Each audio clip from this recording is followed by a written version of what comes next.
अस्सलाम वालेकुम नाज़रीन, आप देख रहे हैं प्रोग्राम रियल टॉक। मैं हूं आपके सामने सबीहा बुखारी। मुस्लिम लीग नून में मज़ाहमत और मुफाहमत का ऊंट किसी करवट बैठने को तैयार नहीं है। मरीम नवाज बयानिया वर्सेस शहबाज शरीफ बयानिया की गूंज हमें हर तरफ सुनाई दे रही है। शहबाज शरीफ साहब ने बयान दिया कि इस वक्त जो मुल्की हालात हैं उसमें कौमी हुकूमत बनाने की ज़रूरत है। साथ ही वो कहते हैं कि ना मुफाहमत ना मज़ाहमत, हमें 2023 का इलेक्शन शफाफ चाहिए। मरीम नवाज साहिबा कहती हैं कि जी कौमी हुकूमत बनाने की बात तो उन्होंने नहीं की, ऐसी तो कोई पॉलिसी नहीं है मुस्लिम लीग नून की। अलबत्ता उन्होंने मफाहमत की बात की थी। सीनियर लीडरशिप जो है मुस्लिम लीग नून की इस वक्त खासी हमें कन्फ्यूजन का शिकार दिखाई देती है, और यही कन्फ्यूजन जो है वो नीचे भी ट्रांसफर होता चला जा रहा है। और कितना कन्फ्यूज है पाकिस्तान मुस्लिम लीग नून का वोटर सपोर्टर, और ये कन्फ्यूजन कैसे दूर होगी, इस हवाले से बात करेंगे आज के प्रोग्राम में। प्रोग्राम के दूसरे हिस्से में कोरोना वायरस की सिचुएशन के हवाले से बात करेंगे। वो भी एक बहुत बड़ा कन्फ्यूजन है कि वैक्सीन लगवाने के बावजूद भी केसेस में इस कदर इजाफा क्यों होता चला जा रहा है। मगर इस वक्त क्योंकि हमने बात करनी है पॉलिटिकल सिचुएशन के ऊपर, तो हमारे साथ ताहिर महमूद साहब टेलीफोन लाइन के जरिए मौजूद होंगे, और हमारे साथ बिलाल साहब हैं, पाकिस्तान मुस्लिम लीग नून के रहनुमा MPA हैं। उनसे बात करने की कोशिश करेंगे। आप दोनों मेहमानों का शुक्रिया अदा करते हैं। बिलाल साहब, सबसे पहले आपकी जानिब आना चाहूंगी। ये जो एक कंफ्यूजन हमें नजर आ रही है मज़ाहमत और मफाहमत की, शहबाज शरीफ साहब तो ऐसा लगता है कि 2023 के इलेक्शन की बात करें, मरियम नवाज साहिबा का बयानिया क्यों मैच नहीं हो पा रहा? बिस्मिल्लाहिर्रहमानिर्रहीम जी, बहुत शुक्रिया आप जी साबती बात करने की।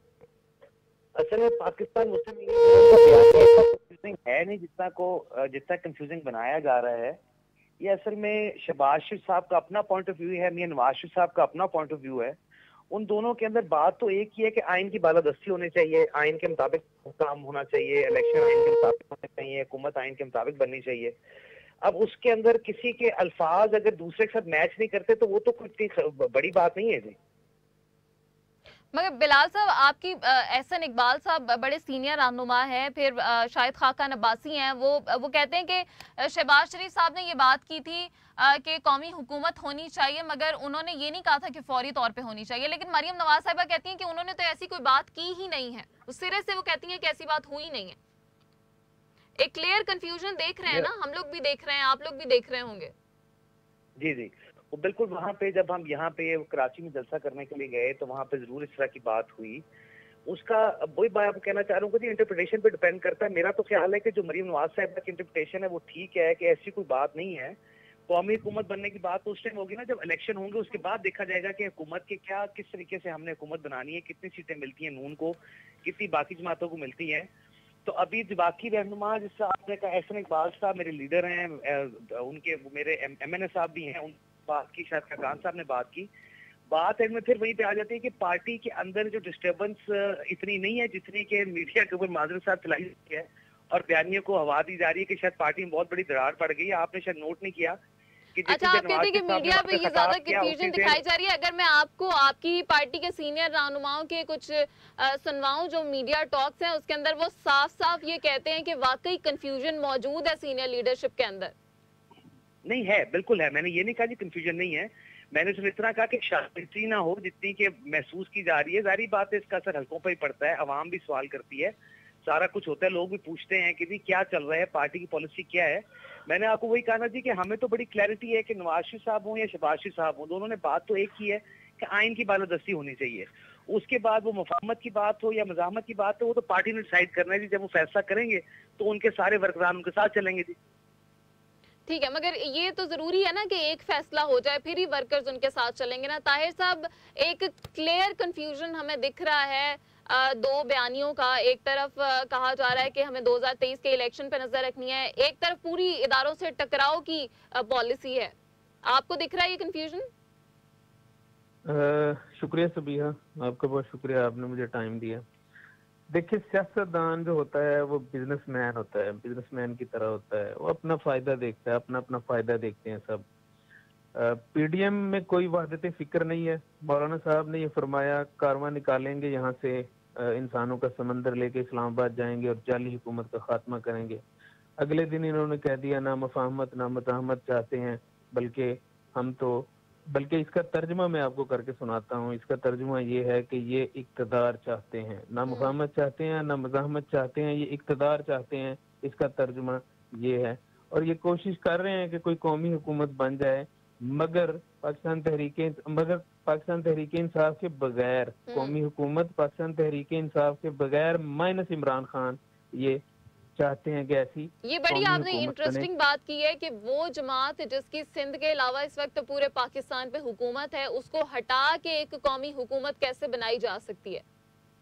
ये अजीब कौमी हुकूमत होगी जी। देखें, एक इलेक्टेड गवर्नमेंट को हटा के ये कौमी हुकूमत बनेगी। और मियां शहबाज शरीफ साहब ने वहां पे जो फरमाया कराची के जलसे में, जिसका भी जिक्र हो रहा था, तो उनका इनडायरेक्टली ये कहना था कि पाकिस्तान पीपल्स पार्टी और MQM हमारे साथ मिल जाएं और ये बरसरे इक्तदार आए, कौमी हुकूमत बने और इनके ऊपर जो मुसाइब के पहाड़, जैसा कि मियां साहब ने असेंबली में भी ये फरमाया था कि इस अपोजिशन को तो आपने दीवार के साथ लगा दिया, वो भी शायद आपको याद होगा। तो इस पे बड़ी उधर बड़ा माहौल भी बड़ा खुशगवार सा हो गया था इस कौमी असेंबली में। तो ये यही चाहते हैं कि इनमें और कोई कदर मुश्तरक हो ना हो, भाइयों में एक कदर मुश्तरक है कि इक्तदार हासिल करना चाहते हैं, ये अंडरस्टैंडिंग है। और एक तरफ से ब्लैकमेलिंग होती है, इदारों के खिलाफ बातें होती हैं, और दूसरी तरफ से मिन्नत समाजत होती है। ये कौमी का मुझे आप ये बताएं, सैयद अली गिलानी की वफात पे नवाज शरीफ साहब का एक भी ताज़ियती बयान नहीं आया। मुझे ये बताएं, ऐसा लीडर, ऐसा आदमी जिसके दामन पे ना कोई दाग, ना वो किसी करप्शन में मुलव्वस, ना वो किसी एक की साइड लेने वाला, ना वो सारी जिंदगी झूठ नहीं बोला, सारी जिंदगी सच बोला। सैयद अली गिलानी की बात कर रहा हूँ। एक भी मुजम्मत ताज़ियती बयान मियां नवाज शरीफ साहब की तरफ से नहीं आया, ना हमने सुना, ना किसी मीडिया पे ये बताया गया कि ये ताज़ियती बयान है। क्यों नहीं आया? इसकी वजह क्यों नहीं आया? ताज़ियती बयान आना चाहिए था, नहीं आया। आप देखिएगा, देखते हैं आप, मोदी को कांटा भी चुभे तो बयान आते हैं या नहीं आते।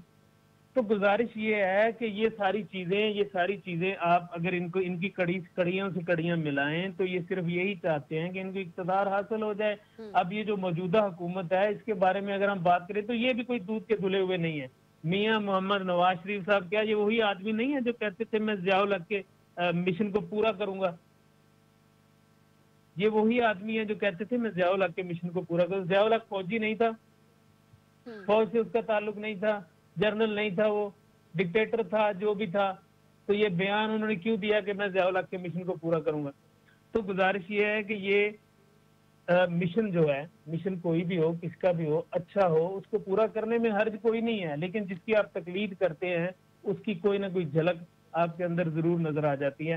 रही दूसरी बात, ये कौमी हुकूमत वाली बात, कौमी हुकूमत और कंफ्यूजन वाली बात, पाकिस्तान मुस्लिम लीग नून में कंफ्यूजन, बिल्कुल आप सही फरमा रही हैं, कंफ्यूजन है इनमें बिल्कुल कंफ्यूजन है। कुछ लोग मुफाहमत चाहते हैं और कुछ लोग जो हैं वो मज़ाहमत चाहते हैं। वो कहते हैं मार दाड़ की, खून खराबे की सियासत होनी चाहिए और हम ऐसा करके इक़्तिदार हासिल कर सकते हैं। ठीक है, इसका जवाब लेने दे बिलाल साहब से। बिलाल साहब, ये ताहिर साहब ने जो दो सवाल उठाए हैं, एक तो ये सवाल है कि एक दिन पहले PDM का जलसा होता है बहुत अरसे के बाद, और उसके अंदर ये ऐलान किया जाता है कि हम इस्लामाबाद की तरफ मार्च करेंगे।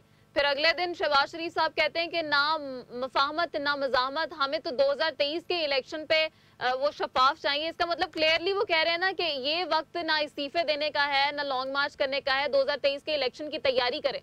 दूसरा, ताहिर साहब कह रहे हैं कि हुर्रियत रहनुमा सैयद अली गिलानी की वफात हुई और कोई ट्वीट नहीं आया। वैसे तो छोटे से छोटे इशू पे ट्वीट आ जाता है, क्या कहेंगे? जी, जहाँ तक पहली बात है वो PDM के जलसे वाली बात है, उससे तो मैं यही कहूँगा जी कि बिल्कुल शहबाज साहब ने जो बात की है, मेरा ख्याल है पार्टी के अंदर भी ज़्यादातर लोग उसी पे एग्री करते हैं। देखिए, मज़ाहमत भी हम करना चाहते हैं, मुफाहमत भी हम चाहते हैं, लेकिन बात यह है कि हम जमहूरियत को भी चलाना चाहते हैं। मसला ये है कि जितनी मुश्किल से जमहूरियत ट्रैक पे चढ़ी, ये आप लोग सारे बेहतर तरीके से जानते हैं कि पहले 2-2 साल 3 साल घूमते होती थी, 1.5 साल घूमते रही हैं और उनकी गिनती भी चलती रही है कि कितने साल किसने हुकूमत कर ली, क्या किया क्या नहीं किया। जब से ये 5 साल की हुकूमत करनी शुरू हुई है तो लोग कारकर्दगी के सामने आनी शुरू हुई है, पता चला कौन हुकूमत करने के काबिल है, कौन हुकूमत नहीं कर सकता। इसलिए मेरा ख्याल है कि हम ठीक है, बिलाल साहब की आवाज नहीं आ रही है। बिलाल साहब की आपकी आवाज बहाल करने की कोशिश करते हैं। ताहिर साहब से मैं जवाब ले लेती हूँ। ताहिर साहब, ये बताइएगा कि ये जो दो बयानियों की जंग इस वक्त मुस्लिम लीग नून में चल रही है, ये अगले इलेक्शन में, क्योंकि वोटर और सपोर्टर भी जाहिर है कंफ्यूजन का शिकार है, तो ये अगले इलेक्शन में कितना नुकसान पहुंचा सकती है मुस्लिम लीग नून को? देखिए, ये दो बयानी की जंग जो है ये चलती रहेगी। ये मैंने अर्ज किया, एक ब्लैकमेलिंग, एक साइड से एक भाई ब्लैकमेल कर रहा है सीधे लफ्जों में, दूसरा भाई मिन्नत समाजत कर रहा है। एक ब्लैकमेल कर रहा है, दूसरा मिन्नत समाजत कर रहा है। ये इनकी जो ये जंग है ये चलती रहेगी, ये कभी खत्म नहीं होगी। ये तब खत्म होगी जब इनको इक्तदार हासिल होगा। देखें, इक्तदार की कुर्सी का नशा इतना बुरा है कि जिसको इसकी लत लग जाए। मुझे ये बताएं, 5 साल मियां नवाज शरीफ साहब वजीर आला रहे और 3 बार की इनकी गवर्नमेंट आई है जिसमें ये 10 साल वजीर आजम रहे। ओ भाई, मुझे कोई ये बताए, लाहौर से पिंडी इन्होंने मोटरवे बनाया, $200 मिलियन इन्होंने कमीशन लिया। क्या ढकी छुपी बात है? अब ये रह गई है, पूरी दुनिया को पता है। $200 मिलियन इन्होंने मोटरवे से कमीशन लिया, 100 किलोमीटर का फासला ही बढ़ा दिया। आप यहाँ से लाहौर से पिंडी जाएं, 290 किलोमीटर सफर है। आप मोटरवे से जाएं, मुझे बताएं कितना सफर है? 100 किलोमीटर फासला ही बढ़ा दिया। क्या मोटरवे है ये? जहां से जीटी रोड से भी जाए उतना टाइम लग रहा है, मोटरवे से भी जाए उतना ही टाइम लग रहा है। उल्टा आपको 1800 पे करना पड़ता है उधर टॉल टैक्स की शक्ल में, वो आप इसमें इंक्लूड करें। मोटरवे, अब देखिए, यहाँ से हम लोग जाते थे मुल्तान जीटी रोड से, हमें ऑलमोस्ट तकरीबन 6 घंटे लग जाते थे जीटी रोड से, 5.5-6 घंटे मुल्तान जाते हुए। तो मुल्तान के लिए मोटरवे बना, मोटरवे का इफ्तिताह हुआ, अब 3.5-4 घंटों में लोग मुल्तान चले जाते हैं। ये हो गई सहूलत, इसको हम मान लेते हैं, ठीक है जी, इसमें सहूलत हुई, टाइम की बचत हो गई। अब ये किस किस्म का ये मोटरवे है? मुझे बताएं, कोई मुझे समझाए जिसमें $200 मिलियन की कमीशन भी ले गई और 100 किलोमीटर का फासला बढ़ा दिया गया। अवाम के रोजाना पता नहीं लाखों रुपए इसमें जाते हैं, लाखों रुपए फ्यूल की मद में जाया होते हैं। लोग मजबूर है इस पर सफर करने के लिए। क्यों कि जीटी रोड वाली साइड पे अगर ये लोग कोई सफर करता है तो जाहिर है ट्रैफिक है वहां पे, छोटी मोटी रिक्शा, ये वो हर चीज वहां पे है, वहां पे आपकी स्पीड मेंटेन नहीं रह सकती इसलिए। लेकिन टाइम दोनों साइडों से बराबर लग रहा है। और कमीशने $800 मिलियन की इन्वेस्टमेंट की इन्होंने। अरबों डॉलर के अंबार लगे हैं लंदन में इनकी दौलत के। $800 मिलियन की इन्होंने इन्वेस्टमेंट की। ये पनामा से आने से पहले की बात है। इसकी बाकायदा इसकी तस्दीक भी हुई, बुलाया गया और बुला के कहा गया कि नहीं, 800 मिलियन नहीं है, 30-40 मिलियन डॉलर हमने भेजे। तो भाई गुजारिश ये है कि इनकी पार्टी इस वक्त कंफ्यूजन का शिकार है। अब मुझे ये बताएं, अभी ये पिछले दिनों अभी एक वाकया हुआ है उधर ताहिर साहब, आप लंदन में। समझते हैं, ठीक है, वो तमाम बातें आपकी दुरुस्त हैं, जो भी करप्शन के चार्जेस हैं या करप्शन की गई उस हवाले से भी। लेकिन अभी हम आपसे ये जानना चाहते हैं कि 2023 के इलेक्शन के हवाले से, क्योंकि शहबाज शरीफ के ऊपर इस वक्त लग रहा है कि बहुत प्रेशर है, सारा प्रेशर वो अपने ऊपर ले रहे हैं। मरियम नवाज साहिबा क्योंकि इस वक्त इस निज़ाम का हिस्सा नहीं है, इसलिए शायद वो उतना प्रेशर फील नहीं कर रही और इसीलिए मज़ाहमत की तरफ जाने की भी कोशिश कर रही हैं। आप क्या समझते हैं, अगला इलेक्शन मुस्लिम लीग नून के लिए एक चैलेंज साबित होने वाला है? देखिए, मैं अर्ज करूं, हमने एक पंजाबी फिल्म देखी थी, बहुत पुरानी है वो, जब काफी पुरानी होगी तो हमने देखी। उसका एक मशहूर डायलॉग है, मौले नु मौला ना मारे थे मौला नहीं मार। इमरान खान साहब जो है ये अपने आप को खुद खत्म करेंगे। मुझे ये बताएं, क्या उस्मान बुज़दार इनकलाब लेके आएगा पंजाब में? कौन इनकलाब लेके आएगा? उस्मान बुज़दार लेके आएगा इनकलाब पंजाब में, फैसल वोडा लेके आएगा, महमूद खान लेके आएगा केपीके में। हालत आप देख। अच्छा, आपका सवाल था, ये मैं थोड़ी सी तमीज बांध के उस पर आता हूँ 2023 के इलेक्शन के हवाले से। अगर पाकिस्तान तहरीक इंसाफ ने अपनी कारकर्दगी बेहतर ना की, ये जो 1.5 साल या 1 साल, ऑलमोस्ट तकरीबन 1 साल ही काउंट करेंगे हम इसको, जो आखिरी साल होता है वो तो इलेक्शन कैंपेन में गुजर जाता है। 1 साल में अगर इन लोगों ने डिलीवर ना किया, पाकिस्तान तहरीक इंसाफ की हुकूमत ने, तो ये अपने आप को साइड पे समझें। लोग इनको वोट बिल्कुल भी नहीं देंगे।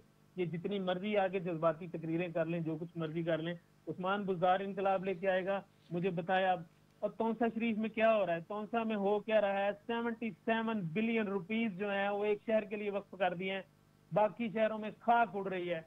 आप देख लें पूरे पंजाब के शहरों में, लाहौर को देख लें, पूरे शहरों को देख लें आप, सड़कों पे गाड़ी लेके जाना मुहाल हो गया लोगों का। कोई कोई किसी तरक्याती काम की तरफ इनकी तवज्जो नहीं है। अगर ये ऐसे ही करते रहे तो 2023 में वाकई कौमी हुकूमत बनेगी, एक मखलूत हुकूमत बनेगी, और फिर इस अवाम का अल्लाह ही हाफिज है। ठीक है, यानी आप कह रहे हैं कि पाकिस्तान तहरीक इंसाफ की पॉलिसियां ही उनके अपने लिए खतरा बन जाएंगी। ठीक है, बिलाल साहब कमेंट कीजिएगा इसके ऊपर कि ये जो कंफ्यूजन है ये जाहिर है नीचे तक ट्रांसफर हो रहा है, आपका वोटर सपोर्टर भी परेशान हो रहा है, तो अगला इलेक्शन आप लोगों के लिए एक चैलेंज की तरह नजर आ रहा है।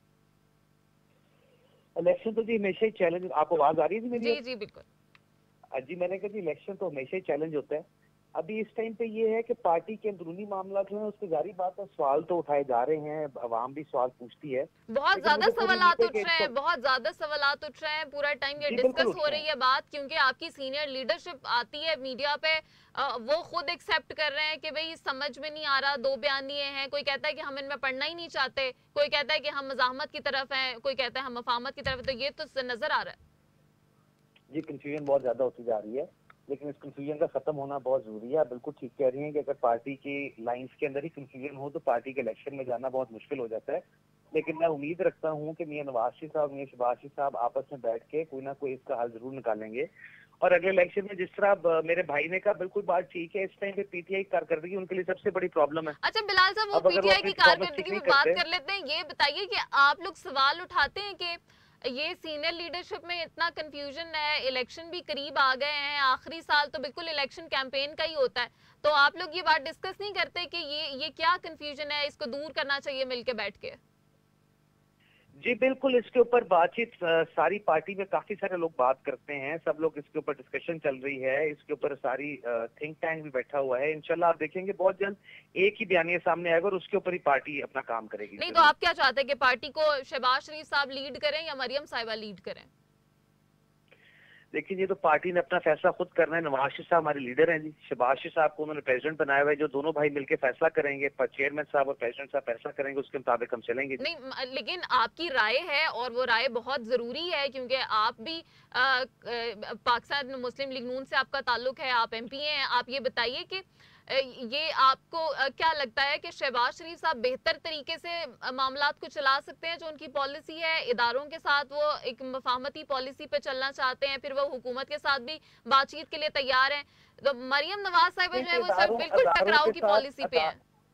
अदारों के साथ तो मुफाहमती पॉलिसी का मुझे पता नहीं है, लेकिन जो शहबाज साहब की बिल्कुल लीडरशिप है, उन्होंने पंजाब को इतना अच्छा चलाया, पंजाब को इतने कामयाब तरीके से उन्होंने चलाया, और यहाँ पे जितनी डेवलपमेंट उन्होंने कराई और जिस तरीके से तरक्की में पंजाब जा रहा था, तो डेफिनेटली ये कि वो लीड करें। लेकिन मरियम नवाज साहिबा के साथ स्ट्रीट पावर है, स्ट्रीट पावर जब निकलती है तो उसके साथ ही सारी चीजें चलती हैं, तो ये हमारे पास तो बहुत विनिंग कॉम्बिनेशन है, हमारे पास एक्सपीरियंस भी है और हमारे पास तो स्ट्रीट पावर भी है। तो अच्छा, बड़ा पॉलिटिकल जवाब दे रहे हैं आप, बड़ा पॉलिटिकल जवाब दे रहे हैं। नहीं पॉलिटिकल जवाब नहीं है जी, पॉलिटिकल जवाब नहीं है। हकीकत यही है कि ऐसा कॉम्बिनेशन मिलना मुश्किल होता है, तो हमें तो उम्मीद यही है कि सारे बैठ के आपस में फैसला करेंगे और जो भी पॉलिसी बनेगी उसको, अगर स्ट्रीट की एजुटेशन चाहिए होगी तो उसको मरियम साहिबा लीड करेंगी, और अगर हुकूमत के अंदर आके हुकूमत को चलाने का फैसला होगा तो शहबाज साहब करेंगे। ठीक है ताहिर साहब, अगर आप 2023 के इलेक्शन में मुस्लिम लीग नून की जीत नहीं देखते तो फिर क्या मुस्तकबिल देखते हैं? देखिए मैं अर्ज कर चुका हूँ, पाकिस्तान तहरीक इंसाफ अपनी कारकर्दगी की बिना पे वोट हासिल करेगी, एक जगह पे, दो जगह पे, तीन जगह। अब 2018 के इलेक्शन खान साहब ने 5 सीटें थी जहाँ से ये इलेक्शन लड़ रहे थे, और सारी सीटों पे जीत गए। इनकी छोड़ी हुई सीटें, ये लाहौर की आप देख लें, हार गए, उसमें रीपोलिंग हुई, हार गए।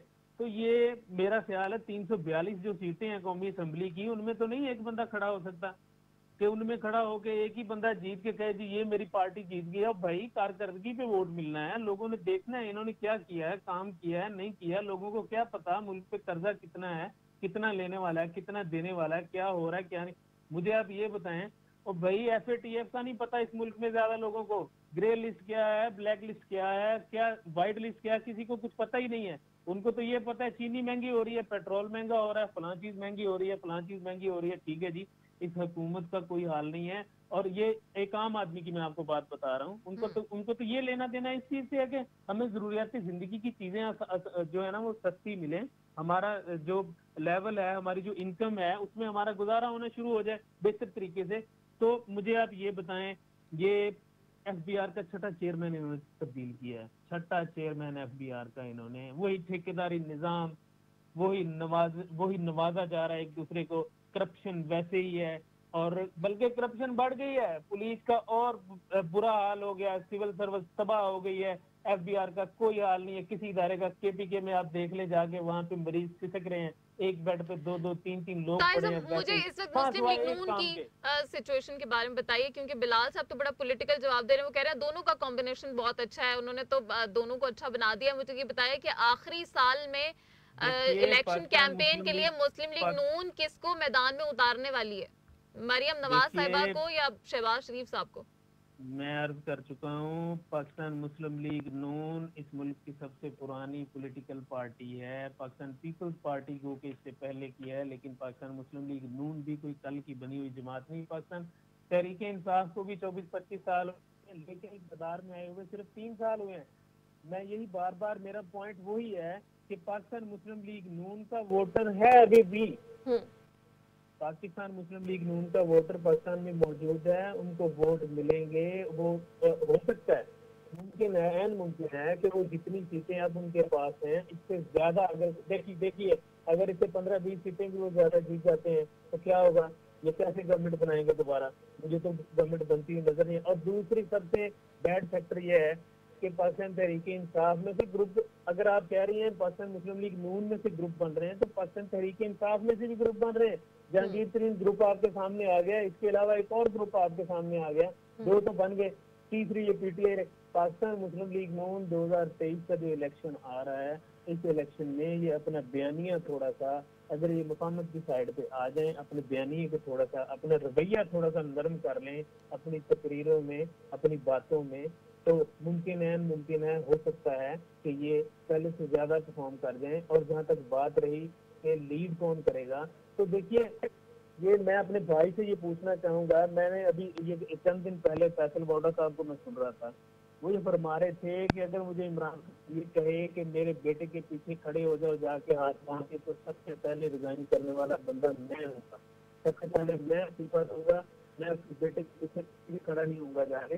तो गुजारिश ये है कि ये जो लोग है इसको खत्म होना चाहिए। ये पाकिस्तान मुस्लिम लीग नून में भी समझ लें कुछ सालों से, दहाइयों से लोग ऐसे हैं जो मेहनत कर रहे हैं, पाकिस्तान मुस्लिम लीग नून के साथ वाबस्ता हैं, उनकी बड़ी कुर्बानी है, उनको आगे आना चाहिए।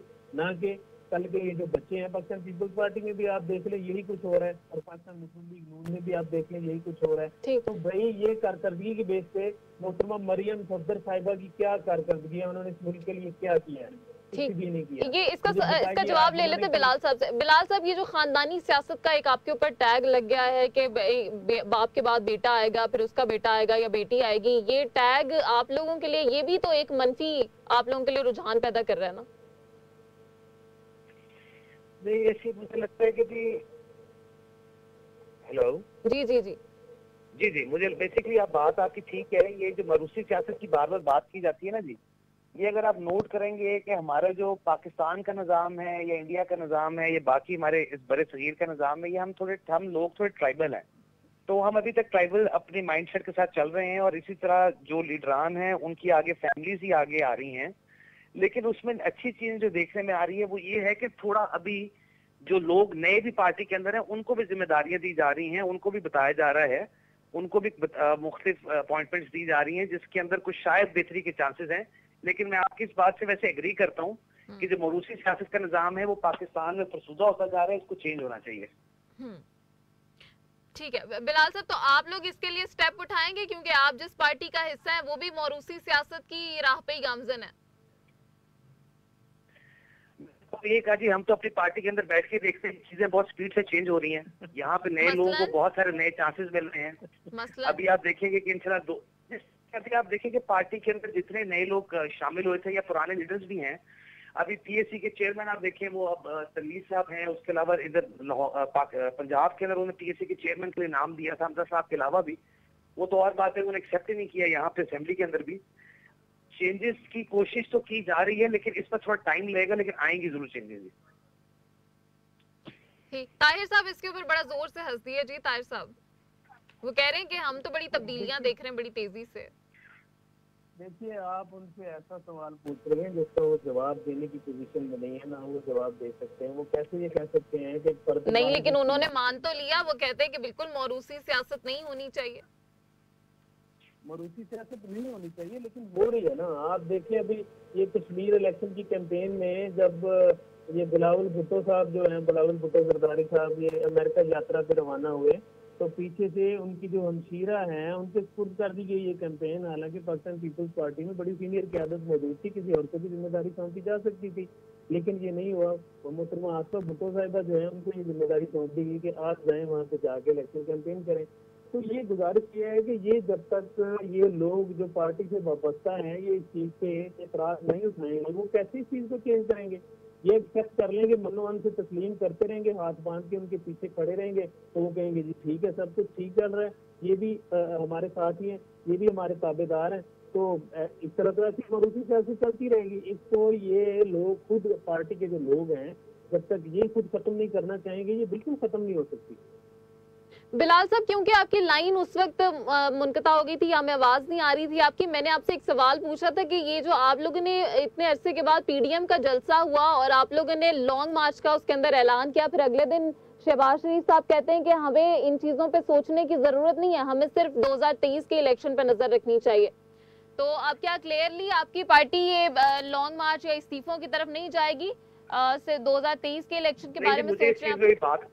मुझे बात क्लियर नहीं है। उसकी वजह ये है कि अभी हमें तो पैगाम ये दिया जा रहा है कि लॉन्ग मार्च तो होना है, और शहबाज शरीफ साहब ने बात बिल्कुल की है कि लॉन्ग मार्च नहीं होना चाहिए। अभी पार्टी का इजलास इंशाल्लाह होगा, उसमें पार्लिमानी पार्टी बैठेगी, फिर डिसाइड होगा कि किस रुख पे बात जाए। मगर मीडिया के सामने शहबाज शरीफ साहब सारे मीडिया के सामने जो आपने शुरू में बात की ना जी, कंफ्यूजन की, वो कंफ्यूजन इन्हीं बातों की वजह से तो हो रही है। तो अभी मेरा ख्याल है कि इंशाल्लाह वक्त आ गया, अभी इंशाल्लाह सारों को उन्होंने इकट्ठा किया हुआ है, सब अपने बंदों को बिठा के बातचीत पूछी जा रही है, मेरे ख्याल में मशवरे हो रहे हैं, कोई ना कोई समझ आएगा। जी बिलाल साहब, कब हो रही है आपकी ये मीटिंग? अभी कुछ एमएनए हजरात तो उनकी मीटिंग तो हुई है शहबाज साहब के साथ, अब आहिस्ता आहिस्ता शहबाज साहब सबसे मिल रहे हैं, और यहाँ पे पंजाब के अंदर भी उन्होंने एमपी के साथ मुलाकातें हमजा साहब ने शुरू की हुई हैं। नहीं किया जा रहा है कि क्या करना चाहिए, क्या मैसेज आप लोगों तक, जी जी, क्या मैसेज आप लोगों तक कन्वे किया जा रहा है कि कब तक लॉन्ग मार्च आपको करना है, या आप लोगों से कहा जा रहा है कि उसकी तैयारी कर लें? नहीं, ऐसा नहीं है। हमें पहले यही पैगाम था कि चाहे लॉन्ग मार्च की तैयारी कर रही है। मैंने आपको ये बताया कि मशवरा कर रहे हैं सबके साथ कि क्या हमें लॉन्ग मार्च में जाना चाहिए, या हमें अगर जाना चाहिए तो जाना चाहिए या नहीं जाना चाहिए। वो सब अपना अपना ओपिनियन दे रहे हैं, जब इनके आपस में सब तो आपस में हो जाएगा तो उसके बाद डिसाइड होगा। मगर आप पार्टी के नजरिए से तो वाकिफ ही होंगे कि इस वक्त क्या राय है पार्टी के अंदर के ये समझ रहे हैं कि लॉन्ग मार्च करना चाहिए या इलेक्शन की तैयारी करनी चाहिए? नहीं, इलेक्शन तो भी 2 साल बाद है, इलेक्शन में तो भी बहुत टाइम पड़ा हुआ है, इलेक्शन का तो इतना कोई है नहीं। अगर पार्टी डिसाइड करके लॉन्ग मार्च करना चाहिए तो सब लोग बैक करेंगे, क्योंकि अवाम तो वैसे बुरा हाल करती है महंगाई के साथ, तो अवाम तो निकलना चाहती है सड़कों पे। अवाम तो पूछती है कि जनाब आप हमारे करते क्यों नहीं, कुछ निकले बाहर और हुकूमत को खत्म करें। लेकिन उसी के लिए अब सारी चीजें एफर्ट्स चल रही है। देखिए क्या बनता है आगे चल के, अगले चंद दिनों में इंशाल्लाह कोई ना कोई क्लैरिटी आ जाएगी। चंद दिनों में कोई ना कोई क्लैरिटी आ जाएगी। इस्तीफों के मामले में भी गौर कर रहे हैं आप? इस्तीफों के मामले में सारी, मैं आपको ये बताया ना जी कि जो जो बातें पीडीएम में की गई हैं वो सारी बातें अपने जो एमपी हजरात हैं, एमएनए हजरात हैं, उन सबसे बुला के मशवरा किया जा रहा है कि हमारा लायमल क्या होना चाहिए, क्या हमें इस्तीफे दे के लॉन्ग मार्च में जाना चाहिए, हमें इस्तीफे नहीं देने चाहिए, लॉन्ग मार्च करनी चाहिए, इलेक्शन की तैयारी करनी चाहिए। चूंकि बिलाल साहब एक मरतबा पहले भी आप लोगों ने इस्तीफों की बात की थी और लॉन्ग मार्च की बात की थी, उसके बाद फिर पीपल्स पार्टी आपके साथ थी, और जब वो आपसे अलग हुए तो उन्होंने कहा कि आप लोग जब आपस में मिलते थे आपकी सीनियर लीडरशिप तो वो मजाक उड़ाया करते थे और कहा करते थे कि भाई ये बात तो हमने वैसे ही मीडिया के सामने की है, इस पे सीरियस मत हो जाना। देखिए जी, मैं तो ये बात कहता हूँ कि पीपल्स पार्टी जब इस्तीफों से पीछे हटी है तो पीपल्स पार्टी ने अपना नुकसान किया है। अगर पीडीएम और कराची में जलसा हुआ है तो बहुत शानदार जलसा हुआ है। हम दावत देते हैं बिलावल साहब को कि वो भी लाहौर है और इसके मुकाबले हमें जलसा करके दिखाएं। ये तो अभी आप देखेंगे कि आगे चल के पीपल्स पार्टी ने अपना कितना बड़ा नुकसान किया आपको नजर आना शुरू हो जाएगा, क्योंकि अवाम जिस महंगाई की चक्की पिस रही है उससे निजात का तरीका ये है कि जाती। अच्छा मेरे मोहतरम, मैं आपसे कुछ पूछ सकता हूँ? आप ये फरमा रहे हैं कि जी जी ताहिर साहब पूछिए।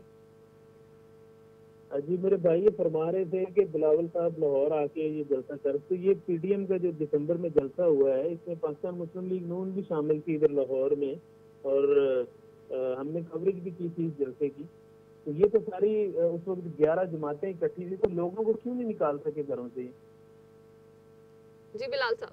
ताहिर भाई उस जलसे में हम भी आए थे, अपने हल्के से लोग भी लेके आए थे, लोग खुद भी निकल के आए थे, उसमें लोग बिल्कुल मौजूद थे। लेकिन इसमें जो हमारी गलती हमारी पार्टी से हुई या पीडीएम से हुई, जो भी हुई, वो एक जलसे का टाइम जो इतना लंबा कर दिया गया और रात लेट तक जलसा चलाने की कोशिश की गई। सर्दियों के दिन थे, नीचे ग्राउंड में पानी था, इतनी ठंड थी, उसकी वजह से डिस्टर्बेंस बहुत क्रिएट हो गई। ये अगर थोड़ा सा टाइमली रेंज होता, थोड़ा सा तरीके से चल रहे होते, तो बिल्कुल आप देखते कि वहाँ पर कितना बड़ा समंदर होता है। अच्छा, तो आप कह रहे हैं मिस मैनेजमेंट की वजह से वहाँ पे ये सब हुआ था? मेजर फैक्टर मिस मैनेजमेंट जी। वो उस दिन आप लोगों ने चूंकि रिपोर्टिंग भी की है, आप लोगों ने सारा जलसा भी देखा है, वहाँ पे उस जगह पे खड़ा होना नामुमकिन था, जितनी हवा चल रही थी और नीचे से भी ठंड आ रही थी। तो वो थोड़ा सा मिस मैनेज हो गया, जिसकी वजह से लोग आए, लेकिन आने के बाद ठंड की वजह से बेचारे वापस जाते रहे। लोग आ रहे थे और साथ साथ जा रहे थे, उसकी यही वजह बनी कि मिस मैनेज बहुत हुआ है और बहुत लेट कर दिया उन्होंने। चले ताहिर साहब, ये जो बिलाल साहब कह रहे हैं कि अब मशवरा होगा और 2 साल पड़े हैं अभी तो इलेक्शन में, तो लॉन्ग मार्च का ऑप्शन बेहतर ऑप्शन है। ये जो इस्तीफों की बात भी हो रही है, पीपल्स पार्टी तो ये कहती है कि शहबाज शरीफ साहब ने सिर्फ अपने आप को सियासी तौर पर जिंदा रखने के लिए ये बात की है, तो आप क्या कहते हैं? देखिए मुझे ये बताइए, लॉन्ग मार्च का ऐलान किसने किया है? मौलाना फजल रहमान ने। बिल्कुल, मौलाना फजल रहमान साहब ने इससे पहले भी एक धरना दिया था इस्लामाबाद में, आपको याद है? वो 3 दिन में खत्म हो गया। कौन मिला था उनसे जाके? साफ लीग के लोग मिले थे उनसे जाके। कैसे खत्म हो गया वो धरना? देखिए हर चीज में अर्ज कर चुका हूँ, सियासतदान, बिजनेसमैन सब अपना अपना फायदा देखते हैं, सब अपना फायदा देखते हैं, हमारा फायदा किस साइड से हो रहा है। मौलाना फजल रहमान की अरबों रुपए की प्रॉपर्टी है, सोर्स ऑफ इनकम मालूम ही नहीं है, कहाँ से आए पैसे मालूम ही नहीं है, अरबों रुपए की प्रॉपर्टी है, सोर्स ऑफ इनकम का पता ही नहीं है। मुझे आप ये बताइए, ये इन्होंने क्यों खत्म किया इस्लामाबाद वाला धरना? क्यों नहीं बताया गया लोगों को ये मामला तय पाए हमारे? फिर उन पे अमल दरामद हुआ, मीडिया ने देखा, किसी ने देखा उस पे अमल दरामद हुआ है जो इनके दरमियान तय हुआ था। अब देखिए ये बातें जो हैं ये बड़ी बारीक सियासत है, ये जो हो रही है इस वक्त मुल्क में, इसको समझना बहुत मुश्किल है। ये जो बड़ी बहुत बारीकी से हो रही है, ये ताल्लुकात एस्टेब्लिशमेंट के साथ अपने ताल्लुकात बेहतर चाहते हैं। ये सारे ही अपोजिशन वाले जिन जिन के ऊपर तलवार लटक रही है फसाद की, वो मुझे अब ये बताइए 35 अरब रुपए, वो ताहिर साहब वो एक जुमला इस्तेमाल किया जा रहा था ना मरीम नवाज साहिबा की मज़ाहमत के, जो उनका बयानिया कहा जा रहा था कि मज़ाहमत इसलिए की जा रही है कि मफाहमत हो सके। मज़ाहमत इसलिए की जा रही है, ये मफाहमत तो बैठ के देखे। मुझे अब ये बताइए 20 साल अफगानिस्तान में मज़ाहमत हुई, क्या नतीजा निकला? बैठ के मुज़ाकरात करने पड़े उनके साथ और एट द एंड छोड़ना पड़ा सब कुछ। और 83 अरब डॉलर के वो जंगी साजो सामान छोड़ के ही भागे वहां से, दुनिया की सुपर पावर जिसको कहा जाता है वो। तो गुजारिश ये है कि ये सारे मामला एक जगह पे बैठ के बात करने से हल होंगे। मज़ाहमत से मुफाहमत की राह हमवार बिल्कुल भी नहीं हो सकती। मुझे आप ये बताएं 35 अरब रुपए निकले। हमजा शहबाज साहब से पूछा, उन्होंने कहा जी मुझे नहीं पता, अब मैनेजर को पता होगा। शहबाज शरीफ से पूछा, उन्होंने कहा जी एहलिया को पता होगा, मुझे नहीं पता। पापड़ वाले का अकाउंट, शरबत वाले का अकाउंट, बूढ़े वाले उसका फालूदे वाले का अकाउंट। ओ भाई खुदा, किधर गए वो केस? वो कहाँ गई? वो जो इन्होंने बनाए हुए थे, वो बेंच बनाए हुए थे, वो कहाँ गए? कौन सुन रहा है? कहाँ पे समाअत हो रही है उन केसों की? कहाँ गए? अब भाई किसको सजा, किसको हुई? फरियाल तालपुर को सजा हुई? किसी को नहीं हुई। जरदारी साहब बेल पे बाहर हैं। और भाई ये सारा कुछ सबको नजर आ रहा है, ये हो क्या रहा है? ये सब लोग जो हैं ये चाहते हैं कि हमें रिलीफ मिले, और वो रिलीफ, मैं आपसे ये बात आज कह रहा हूँ, ये जो नारा था कि किसी को भी एनआरओ नहीं दिया जाएगा, अगर एनआरओ दिया तो कौन से गद्दारी होगी। कोई बदकिस्मत ही होगा इस मुल्क में जिसको एनआरओ नहीं मिला। खुसरो बख्तियार को एनआरओ नहीं मिला, क्यों नहीं उसका केस पुटअप हो रहा? क्यों नहीं उस पर दोबारा बात? हाँ, एहतसाब हुआ तो सिर्फ एक इंसान का हुआ, एक बंदे का हुआ है, जहांगीर तरीन का एहतसाब हुआ। बाकी किसका हुआ है मुझे बताएं आप। 1 रुपया इन्होंने वापस लिया इनसे? ये इनकी बातें, इनका ये हाथी के दांत हैं, दिखाने के और हैं, खाने के और ताहिर हैं। साहब ये बताइए कि जिस तरह बिलाल साहब कह रहे हैं कि मुलाकातें हो रही हैं, शहबाज शरीफ साहब भी मुलाकातें कर रहे हैं, हमजा शहबाज साहब भी मुलाकातें कर रहे हैं, ये डिसाइड किया जा रहा है कि इस वक्त मुस्लिम लीग नून के हक में क्या बेहतर रहेगा। तो आप क्या समझते हैं इस वक्त मुस्लिम लीग नून को क्या करना चाहिए जो उनके लिए बेहतर है, क्या पोजीशन लेनी चाहिए? देखिए, मुफाहमत की पॉलिसी जो है ये अपनानी चाहिए इनको मुफाहमत की पॉलिसी अपनानी चाहिए। मैं पहले भी अर्ज कर चुका हूँ कि अपने रवैये में नरमी लानी चाहिए इनको। चीज़ों को बैठ के, मामला को एक जगह पे बैठ के, बात से, गुफ्तगू से मामला को हल करना चाहिए, ना कि मज़ाहमत से, ना कि जोर जबरदस्ती से, ना कि खून खराबे वाली सियासत करके। जो काम आराम से हो सकता है वो। अब मुझे ये बताएं, इलेक्ट्रॉनिक वोटिंग मशीन पे कोई एक पॉलिटिकल पार्टी भी इनके साथ इत्मीनान का इजहार कर रही है कि ठीक है जी आप ये कर लें, आप ये नाफिजुल अमल कर लें इलेक्ट्रॉनिक वोटिंग मशीन 2023 के इलेक्शन के लिए? कोई एक पार्टी भी इनके साथ मुतफिक? ठीक है, प्रोग्राम को वक्त कम है ताहिर साहब, मैंने इसके ऊपर कमेंट लेना है बिलाल साहब से भी। बिलाल साहब ये बताइए कि मेरा आखिरी सवाल है बस आपसे, ये बताइए कि आप क्या समझते हैं कि इस वक्त आप बेशक कह रहे हैं कि अभी 2 साल इलेक्शन में पड़े हुए मगर तैयारी तो अभी से शुरू हो गई, आप क्या समझते हैं मुस्लिम लीग नून के हक में क्या बेहतर रहेगा इस वक्त? कौन सा फैसला होना चाहिए, इस्तीफे, लॉन्ग मार्च या फिर मुफाहमत और 2023 के इलेक्शन के हवाले से तैयारी करें? देखिए, मैं कहूंगा बात, फिर आप कहेंगे आप सियासी बात करते हैं। मैं तो सिर्फ ये कहूंगा कि हमारी नहीं, आप आखिर तक इसी बात पे डटे हुए हैं। एक पॉइंट पे इकट्ठी हो जाए, अगर चाहे मुजाहमत है चाहे मुफाहमत है। जिस टाइम पार्टी एक पॉइंट के ऊपर मुजाहमत से आप जीत लेंगे अगला इलेक्शन, मुजाहमत से आप जीत लेंगे अगला इलेक्शन?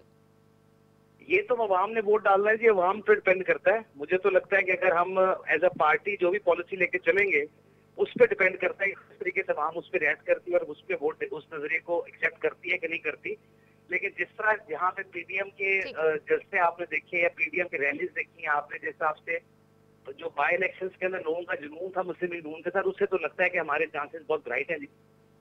ठीक है, आप समझते हैं कि मज़ाहमत हो या मुफाहमत हो, एक बयानिया होना चाहिए और लीडरशिप को इस हवाले से एक मैसेज कन्वे करना चाहिए। ठीक है, आप दोनों मेहमानों का हम शुक्रिया अदा करते हैं। नाज़रीन, मुस्लिम लीग नून के हवाले से बात हो रही थी, कन्फ्यूजन के हवाले से, उस हवाले से हमने जानने की कोशिश की, उसको दूर करने की कुछ ना कुछ कोशिश की है। आइंदा आने वाले वक्त में समझ आ जाएगी कि पार्टी क्या फैसला करती है। कोरोना वायरस के हवाले से हमने कुछ बात करनी थी मगर प्रोग्राम में अब वक्त बाकी नहीं बचा है। प्रोग्राम आपने देखा, फीडबैक इस हवाले से जरूर दीजिएगा। इजाजत दीजिए, अल्लाह हाफिज।